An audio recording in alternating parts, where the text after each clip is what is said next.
এরম ভর্তা করবা, দেখ পায় এক পদেই গামলা খালি। 4-5 পিস গোশ কেটে কুচোই নিলাম, ফেলাই দিলাম একটুখানি নুন আর হলদির গুঁড়ো, 1/2 ইঞ্চি আদা বাটা, 1/2 ইঞ্চি রসুন বাটা, আরো 1/2 চা চামচ শুকনো ঝালের গুঁড়ো মেরে দিয়ে ভালো করে চটকায় চটকায় মাখাই নিচ্ছি। ইনারে কড়াই ধরে এবার চুলোর পর উঠাই দেবো। সব থেকে মজার কথা আছে, মাত্র 2-3 পিস গোশ দিয়েও তোমরা এই ভর্তাটা বানাই খেতে পারবানি, এত টেস্ট। তারপরে একদম লো আছে মুরগির গোশটা জাল করে সিদ্ধ করে শুকোই নেব। তারপরে ঘপ ঘপ করে তেল ঢেলে গরম করে নিয়ে ভাইজে নিছি 10টা শুকনো ঝাল আর 4টা কাঁচা ঝাল।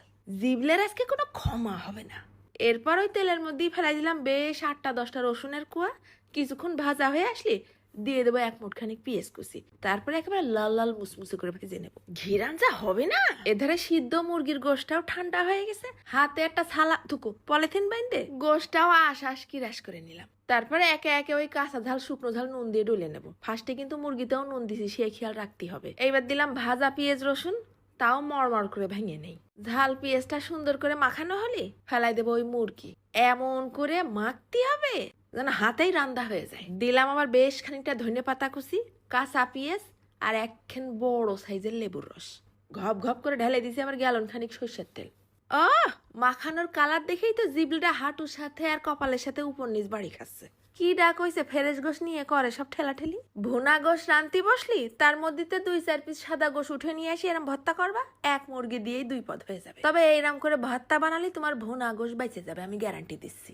এত টেস্ট একবার খালি স্মরণে থাকবে না বহুদিন। শুধু জিবলে কেন, কলজে ফ্যাপসা পাকস্থলী সব মনে রাখবে না।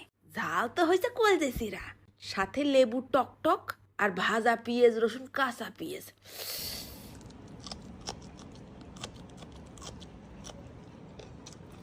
আর ফাঁকে ফাঁকে মেরে দিছি কাঁচা ঝালের রানের পর কামড়। খাবি কি পাগলা, ঝাঁঝাই তো মরে যাবে। ঝাল লাগলে মুখ বন্ধ করে খাওয়া যায়, সুস্বাদে খাতি হয়। এটাও একটা রোমাঞ্চকর অভিজ্ঞতা। আজকে তো শুক্রবার আছে, একটুখানি বানাই খাই দেখে মিথ্যে করছি কিনা।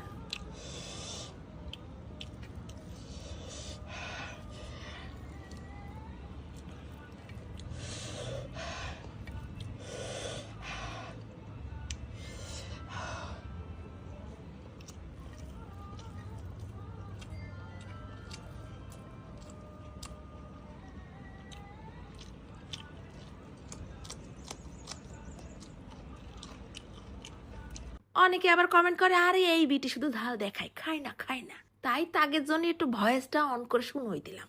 এত ঝালের মধ্যে মুরগির আশ পড়তেছে দাঁতের নিচে, আর কথা করতে পারতেছি।